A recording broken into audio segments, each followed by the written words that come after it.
Okay, आज बताऊंगी equilibrium क्या है थर्मोडायनेमिक्स में। Equilibrium means equality in the value of any thermodynamic properties with in the system and between system and surrounding. ठीक है, ये मैंने इस एग्जांपल लिया हुआ है। ये क्या कहना चाह रहा है कि मान लो ये क्या है, सिस्टम है, ये क्या है, सराउंडिंग है। ठीक है, तो ये क्या है, ये इक्विलिब्रियम में नहीं है। वो इसलिए इक्विलिब्रियम में नहीं है क्योंकि टेम्परेचर डिफरेंस है, दोनों के बीच में टेम्परेचर डिफरेंस है। क्योंकि 100 डिग्री सेंटीग्रेड तो इसका है सिस्टम का, और सराउंडिंग का क्या है, 90 डिग्री सेंटीग्रेड है। तो हमें इसमें इक्विलिब्रियम में इसे कैसे लाया जाए, वो इस वजह से क्योंकि अगर 100 डिग्री सेंटीग्रेड है, अब यहाँ पे क्या होगा कि आपकी हीट ट्रांसफ़र होगी। अगर ये 10 डिग्री इसको दे देगा तो ये क्या हो जाएगा, इक्विलिब्रियम में हो जाएगा। तो जो मैंने फिगर नंबर 1 बनाया है ये क्या है, आपका इक्विलिब्रियम में नहीं है। ठीक है, फिगर नंबर 2 आपका इक्विलिब्रियम में कैसे आया, इसने क्या किया कि 10 डिग्री इसने इसको दे दिया। ठीक है, 10 डिग्री सेंटीग्रेड इसने दे दिया तो ये क्या हो गया, यूनिफॉर्म हो गया। ठीक है, और हीट क्या करती है, ये high temperature to low temperature जाती है। Low temperature to high temperature तब जाएगी जब हमें कोई एक्सटर्नल वर्क करना पड़ेगा। ठीक है, तो इससे क्या होगा कि अब मान लो 90 डिग्री हमारा इस सिस्टम पे हो गया। जैसे मैं सेकंड नंबर फिगर पे आऊँ तो 90 डिग्री तो हमारा इस सिस्टम का हो गया, और सराउंडिंग का क्या होगा, 90 डिग्री हो गया। तो they are in equilibrium because same temperature difference. तो ये क्या हो जाएगा, ये यूनिफॉर्म हो जाएगा। इसमें टेम्परेचर क्या हो जाएगा, यूनिफॉर्म हो जाएगा। जैसे यहाँ पे मैंने एक ब्लॉक दे रखा है एग्जांपल के लिए कि यहाँ पे क्या है, आपका टेम्परेचर क्या है, यूनिफॉर्म है। ठीक है, और यहाँ पे क्या था, आपका टेम्परेचर क्या था, यूनिफॉर्म नहीं था। तो ये क्या था, आपका इक्विलिब्रियम में नहीं था। ठीक है, तो आई थिंक आप रिलेट कर पा रहे हो तो इक्विलिब्रियम क्या होता है। उसके बाद इक्विलिब्रियम क्या होता है, इक्विलिब्रियम हमारे 3 टाइप्स होते हैं, मैकेनिकल, थर्मल एंड केमिकल। ठीक है, और थर्मोडायनामिक इक्विलिब्रियम में हमें ये देखना पड़ता है कि ये मैकेनिकल इक्विलिब्रियम में है कि नहीं, थर्मल इक्विलिब्रियम में है कि नहीं, केमिकल, क्योंकि थर्मोडायनामिक्स इक्विलिब्रियम में ये तीनों सेटिस्फाइड करने चाहिए। ठीक है, तो मैकेनिकल क्या है, ये प्रेशर पर डिपेंड करता है, मतलब प्रेशर्स पर बेसिस है। और थर्मल क्या है, ये टेम्परेचर पर बेसिस है। और केमिकल क्या है, केमिकल पोटेंशियल पर बेसिस है। ठीक है, आगे बताती हूँ ये क्या है, क्या कहना चाह रहा है। देखो, मैकेनिकल इक्विलिब्रियम क्या है। मैकेनिकल इक्विलिब्रियम के लिए क्या कंडीशन है, condition in which there is no unbalanced force with system and nor at its boundaries. ठीक है, अभी ये फिलहाल में जो मैंने फिगर नंबर 1 बनाया, दे आर इन इक्विलिब्रियम। ठीक है, अब पीछे मैंने बताया आपको कि ये क्या कर रहा है, ये प्रेशर पे क्या कर रहा है, बेसिस पे। प्रेशर पे बेस कैसे है, देखो जैसे मैंने पिछली वीडियो में बताया था क्वाड्रिस्टेटिक प्रोसेस क्या होता है कि वेट क्या कर रहा है, पिस्टन पे अप्लाइड कर रहा है। ठीक है, पिस्टन पे अप्लाइड है, तो ये क्या कर रहा है कि ये इस पे क्या कर रहा है, प्रेशर लगा रहा है पिस्टन पे। अब पिस्टन क्या करेगा कि नॉर्मल फोर्स लगाएगा। ठीक है, क्योंकि अंदर क्या है, आपका गैस भरी हुई है, तो उस पर क्या करेगा, नॉर्मल फोर्स लगाएगा। और एरिया कौन सा है, आपका पिस्टन हो गया, तो normal force per unit area that is a pressure.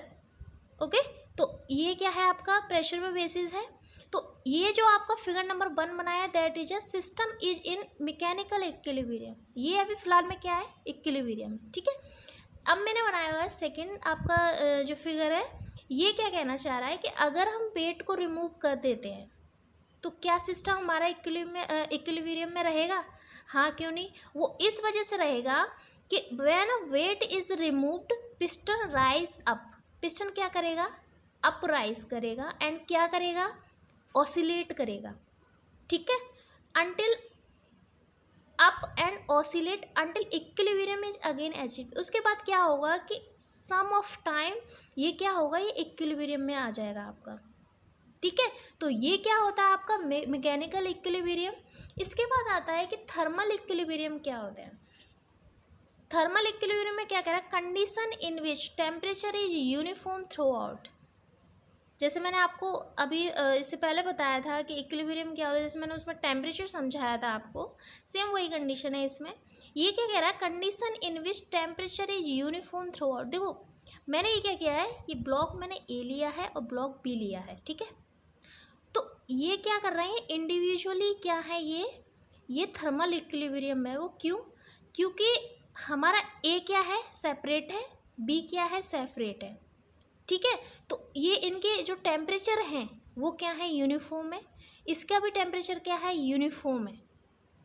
Okay तो ब्लॉक, जैसे मैंने लिख रखा है यहाँ पे figure number 1, block A and B are in thermal equilibrium separately, ठीक है। ये इक्विलिब्रियम में क्यों, क्योंकि सराउंडिंग और आपका जो सिस्टम है उसका टेम्परेचर क्या है, सेम है। तो इस वजह से क्या होगा, आपका हीट ट्रांसफर नहीं होगा, है ना। इसके बाद आता है कि हमने अगर ये कर दिया कि ए और बी को हमने कांटेक्ट में ला दिया, अगर हम कांटेक्ट में लाएंगे तो क्या ये इक्विलिब्रियम में होंगे, हाँ वो इस वजह से होंगे, when a block A and B are brought in contact, A और बी आर इन कांटेक्ट, ठीक है, then after some time again equilibrium will be achieved. कुछ समय के बाद क्या होगा कि इनमें क्या हो जाएगा, हीट ट्रांसफ़र होना क्या हो जाएगा, बंद हो जाएगा, क्योंकि ब्लॉक ए का और ब्लॉक बी का जब टेम्परेचर सेम हो जाएगा तो हीट क्या होगी, ट्रांसफ़र नहीं होगी, ठीक है।